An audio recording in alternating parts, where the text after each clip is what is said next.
कैफी आज़मी का लिखा हुआ है। तुम इतना जो मुस्कुरा रहे हो, कैफी आज़मी का लिखा हुआ है। यूं ही कोई मिल गया था सरे राह चलते चलते। पाकीज़ा का ये गाना अब भी जब सुनते हैं रोंगटे खड़े हो जाते हैं। मगर मुझे उनकी जो नज़्म पसंद है वो है मकान, और ये नज़्म उन्होंने मदनपुर के फुटपाथ पर लिखी थी। मैं अपना बुके देने वाली थी, दे दीजिए, जबकि बेबाक है, बेबाक है, खरा बोलते हैं, खरा बोलते। आइए अमीर हैदर साहब, बहुत आपकी इज्जत करती हूँ मैं, और बड़ा खुश होते हैं कि इनसे बड़ी उम्र वाला भी इनको जब चच्चा कहता है तो खुश हो जाते हैं, टाइटल मिल गया है। तो ये सब चीज़ें हैं अमीर हैदर साहब, आपका खैर मकदम है। तो मुझे कैफी साहब की वो नज़्म बहुत पसंद है, मकान, जो उन्होंने मदनपुर के फुटपाथ पर बैठ कर, नीता सुनिएगा नीता, जो उन्होंने मदनपुर के फुटपाथ पर बैठ कर लिखी थी, फुटपाथ पर खुरे, और उन्होंने लिखी थी, आज की रात बहुत गर्म हवा चलती है, आज की रात बहुत गर्म हवा चलती है, आज की रात न फुटपाथ पे नींद आएगी, सब उठो, मैं भी उठूं, तुम भी उठो, तुम भी उठो, कोई खिड़की इसी दीवार में खुल जाए। ये मायूस लोगों के लिए एक बहुत बड़ा पैगाम है कि ये, वो कहते नहीं कि दीवार लग गई अब that is the end of life, नहीं, उठो तो, कोशिश तो करो। ये मुझे हालांकि तकरीबन 10-12 साल पहले ताज में एक प्रोग्राम हुआ था और शबाना आज़मी आई थी, और मुझसे कहा गया था कि उनकी नज़्म औरत को मैं पढ़ूं, तो मैंने औरत पढ़ी थी, वो नज़्म उनकी, और बहुत शबाना को पसंद आई थी, लेकिन वो बहुत लंबी है। उठ मेरी जान मेरे साथ ही चलना है तुझे, औरत को चैलेंज कर। बहरहाल अब मैं गुजारिश करूंगी नलिन जी से, मुख्तसर की गुजारिश नहीं करूंगी क्योंकि कैफी आदमी को मुख्तसर करना भी एक मरहला होता है, लेकिन अभी स्पीकर्स काफ़ी हैं। नलिन रंजन सिंह से गुजारिश करूं कि वो आएँ, इजहार ख्याल करें बस, और मैं भी वादा करती हूँ कि अब कम बोलूँगी। आदरणीय मंच और सामने उपस्थित विद्वज्जन, बातचीत का सिलसिला शुरू से चल रहा है, खूब बातें हो रही हैं इधर भी और उधर भी, ये खराब है, और ये बातें होती रहनी चाहिए। एक बच्चा है वो तो अपना प्लेग्राउंड ही बना के अपना आराम से है, तो बड़े आराम से हम लोग कैफी को याद कर रहे हैं। ये जरा भैया ये माइक देखो यार,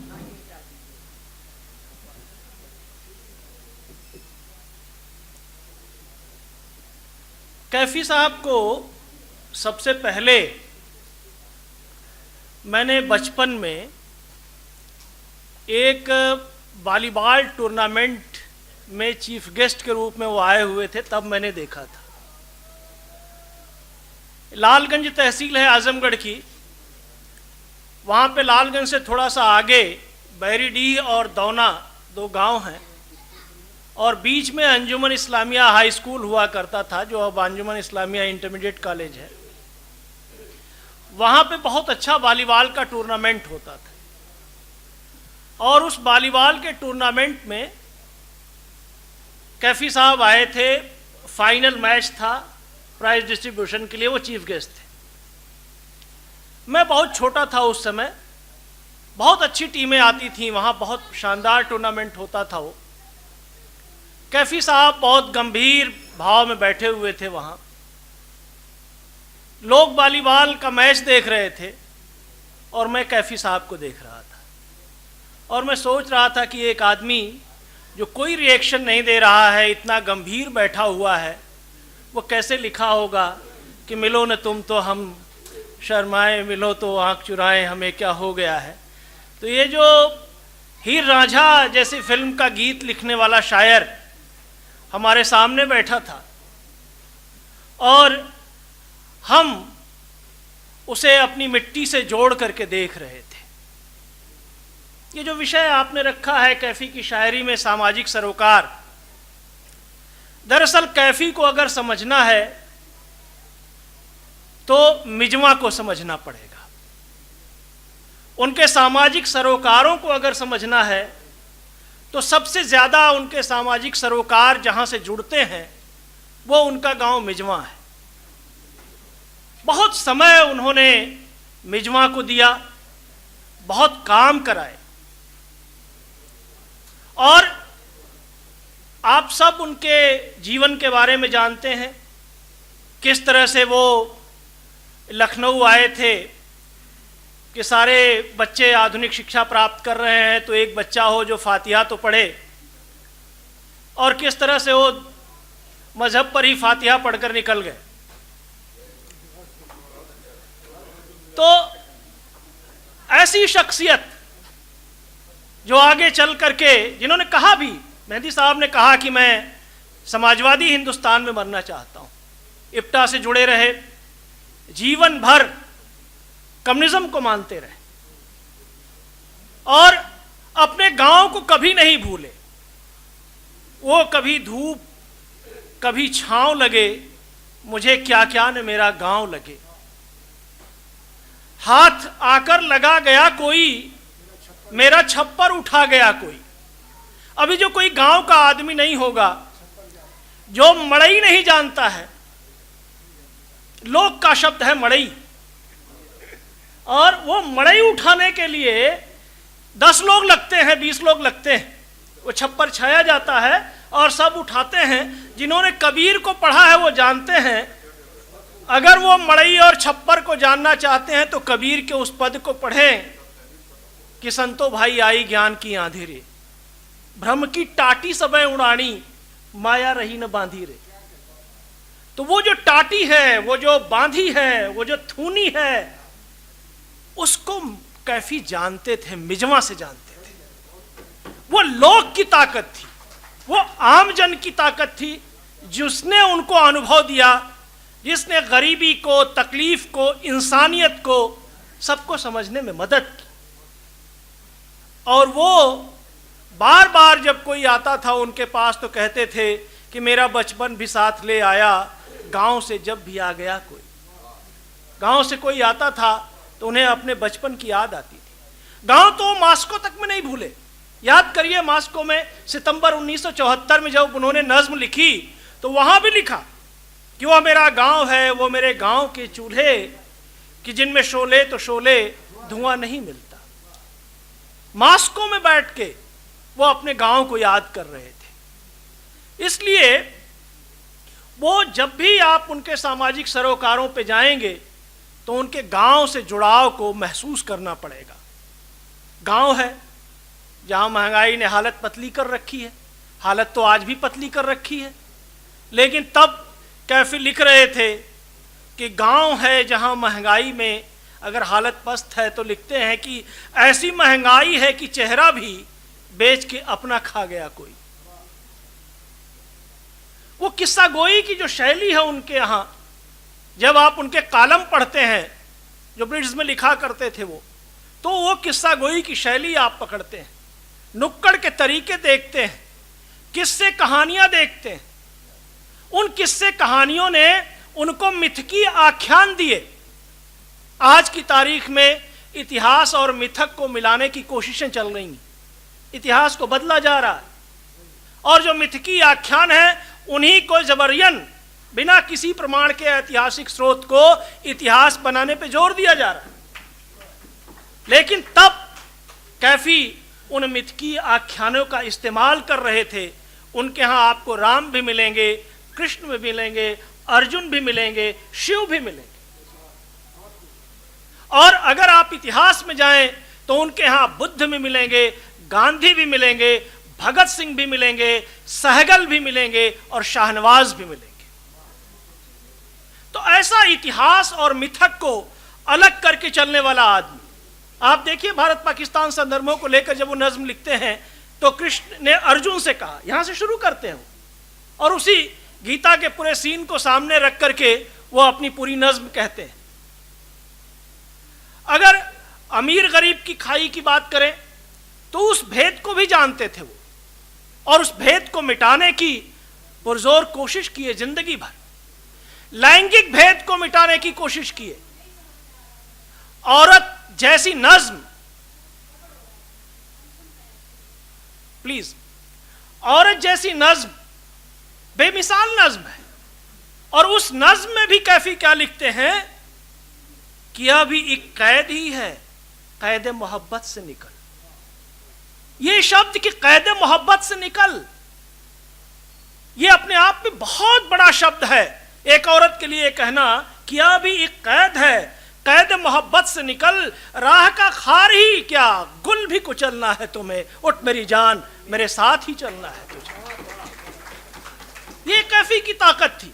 वो उस लिंग भेद को खत्म करने की बात करते थे। उन्होंने शबाना के लिए नज्म लिखी, उन्होंने शौकत जी के लिए नज्म लिखी।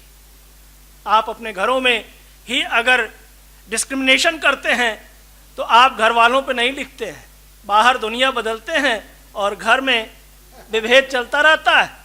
लेकिन कैफी साहब ने घर के लोगों पे लिखा। किस पे लिखा? शौकत पे लिखा, शबाना पे लिखा। सांप्रदायिकता को लेकर के अगर बात करें तो 6 दिसंबर को मिला दूसरा बनबास मुझे। ये 1997 में मार्च के महीने में मुझे मौका मिला था जवाहरलाल नेहरू विश्वविद्यालय के एक मुशायरे में कैफी साहब से खुद सुनने का। उस बुलंद आवाज में उन्होंने ये नज्म सुनाई थी। 1992 के बाबरी विध्वंस के बाद अयोध्या को लेकर के जितनी भी नज्में, कविताएं हिंदी में भी लिखी गईं, उनमें मैं मानता हूं हिंदी और उर्दू में लिखी गई श्रेष्ठतम नज्म है 6 दिसंबर को मिला दूसरा बनबास मिले। आप तमाम चीजें हैं। इसी लखनऊ में जब दंगा हुआ तो लखनऊ के लिए लिखा उन्होंने, अज़ा में बहते थे आंसू, यहां लहू तो नहीं, ये कोई और जगह होगी, लखनऊ तो नहीं। ये कैफी साहब की ताकत थी। वो चुप्पी के खिलाफ थे। आज अभिव्यक्ति की आजादी पे पहरे हैं और वो कहते थे, यारो सितम अब न सहो, खोलो ज़बां, चुप न रहो, फिरका परस्तों से कहो। और फिरका परस्तों से वो आंख में आंख मिलाकर के बात करने के हिमायती थे। और ये कहते थे कि होठों के सिल के देखिए पछताइएगा आप, हंगामे में जाग उठते हैं अक्सर घुटन के बाद। तो हंगामे जागेंगे अगर आप होठों को सिलेंगे, तो आज नहीं तो कल हंगामे जागेंगे। ये कैफी तब कहा करते थे। बहरूपनी उनकी नज्म बहुत फेमस नज्म है, पढ़िए उसको। सांप को लेकर के, वो जमीन है जिसमें फिरके, ये खौफ को मानते हैं कि खौफ ही वो जमीन है जिसमें फिरके उगते हैं, फिरके पलते हैं। खौफ के साए में अगर आपको डाला जाएगा तो फिरका परस्ती बढ़ेगी और वही माहौल है। तो सांप का प्रतीक लेते हैं वो। प्रतीकों और बिंबों में भी बात करते हैं कैफी। और सांप के प्रतीक में वो अंत में क्या कहते हैं कि अगर हिंदू और मुसलमान दोनों इंसान बन जाए तो सांप मर जाएगा। ये फिरका परस्ती का सांप मर जाएगा। मकान जैसी नज्म, जहां वो मजदूरों की बात करते हैं, गरीबों की बात करते हैं, बेरोजगारों के हक में लिखते हैं, आज बाजू भी कलम कर दिए बेकारी ने। बेकारी को लेकर के भी उन्होंने लिखा है। और कलकत्ता जब जाते हैं वहां की को लेकर के नज्म लिखते हैं कि सलाम उन स्ट्राइक करने वाले कामगारों को, लहू पीने नहीं देते जो अब सरमायादारों को। एक जगह वो लिखते हैं कि अपनी खातिर फर्जे इंसानी भुला सकता नहीं। ये सेल्फलेसनेस है। जो ये लिखे कि अपनी खातिर फर्जे इंसानी भुला सकता नहीं, वो सेल्फलेसनेस है। वो आत्महीनता के स्तर पे जाना है। और ये सबके बस की बात नहीं होती, क्योंकि सेल्फिश है आदमी, स्वार्थी होता है। सुर नर मुनि सब की यह रीति, स्वार्थ पाई करें सब प्रीति। लेकिन कैफी कहते हैं कि अपनी खातिर फर्जे इंसानी भुला सकता नहीं। ये सेल्फनेसनेस है। ये बहुत ऊपर, बहुत, आप जब बुद्धिज्म के करीब जाएंगे तो शायद समझ में आए, नहीं तो सबके बस की बात नहीं है। ये कैफी के बस की बात थी। जात पात के खिलाफ लिखते हैं वो कि कुछ थी ऊंची जात की जो खातिर, जो कहते हैं कि वो बड़ी सुरखरू थी, हाँ, बेकतल्लुफ जो पीती थी नीची जातों का लहू। तो बेतकल्लुफ जो नीची जातों का लहू पीने वाले जो इलीट हैं, जो बुर्जुआ हैं, उनके खिलाफ कैफी लिखते हैं और जात पात के उस भेद को मिटाते हैं। वो आजमगढ़ की धरती है जहां राहुल सांकृत्यायन कभी जात पात के लिए लिख रहे थे, तुम्हारी क्षय हो, ऐसी चीज जो नष्ट करे हमारे जात पात में भेंटने, उसकी उनकी किताब है, तुम्हारी क्षय हो। और वहीं बगल में अगर वो पंदहा और कनैला से वो लिख रहे थे, तो मिजवा से कैफी लिख रहे थे कि इस फिरका परस्ती की भी क्षय हो, खत्म होए। आप उनके यहाँ बहुत सारे शेड्स देखेंगे, बहुत सारे डायमेंशन देखेंगे पर्यावरणीय चेतना को लेकर के। आज पर्यावरण का मुद्दा है, आप जाइए तो बहुत फेमस उनकी गजल है, आप सब जानते हैं, शहर और जंगल को लेकर के। वो लिखते हैं कि पेड़ के काटने वालों को ये मालूम तो था जिस्म जल जाएंगे जब सर पे न साया होगा। अगर आप पेड़ काटते रहोगे तो कल क्या आने वाला है, इस पर भी वो निगाह डालते हैं। मैंने फैंटेसी की बात की, उनकी एक नज्म है, कोई देता है दरे दिल पे मुसलसल आवाज।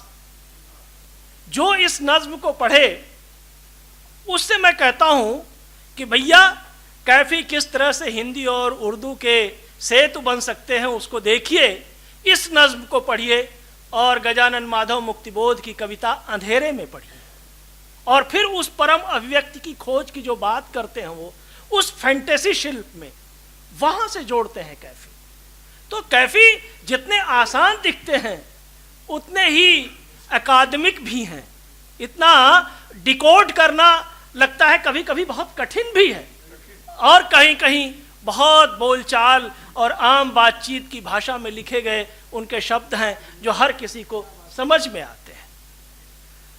कम्युनिस्ट रहे वो जीवन भर, वो हमेशा उनकी शायरी में लाल झंडा भी आता है। रूस गए, कलकत्ता गए, ये सब आते हैं उनके यहाँ, और शायद उसी कम्युनिज्म ने उनको ताकत दी थी कि वो इस तरह का शेर लिख सके कि प्यार का जश्न नई तरह मनाना होगा, गम किसी दिल में सही गम को मिटाना होगा। आज उनकी पुण्यतिथि है, मुझे कहा गया था कि समय का ध्यान रखें, तो आज मैं समय का ध्यान रख रहा हूँ। बात अपनी जल्दी ख़त्म करूँगा।